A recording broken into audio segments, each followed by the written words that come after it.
ACN news में आपका स्वागत है। मैं हूं गणेश अग्रवाल और आप देख रहे हैं दमोह जिले की खबरें। दमोह के श्री गौर राधा रमन मंदिर के तत्वाधान में दगड़ चौराहे स्थित राजा हॉल में कथा व्यास गुरुदेव श्री श्री हरे कृष्णदास ब्रह्मचारी जी महाराज के सानिध्य में 8 दिवसीय श्रीमद् भागवत कथा का आयोजन चल रहा है। प्रतिदिन दोपहर 4 बजे से रात्रि 8 बजे तक यह आयोजन किया जा रहा है। इस आयोजन के तृतीय दिवस श्री नरसिंह भगवान के अवतार का दृष्टांत सुनाया गया। इस कथा में बड़ी संख्या में भक्त शामिल हो रहे हैं और धर्म लाभ अर्जित कर रहे हैं। एसीएन न्यूज़ के लिए सतीश सैन की रिपोर्ट।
तेनाकं सचन्तयन् पूर्वे साध्याः सन्ति देवः।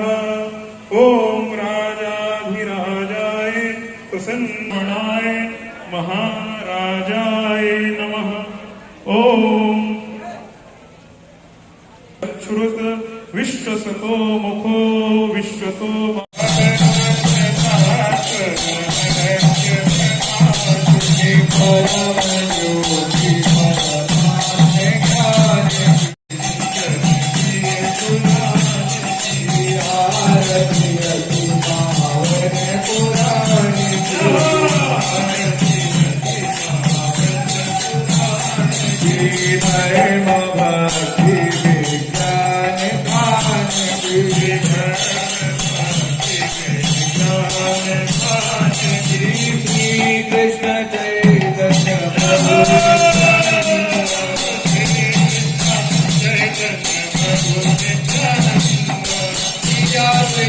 Thank you.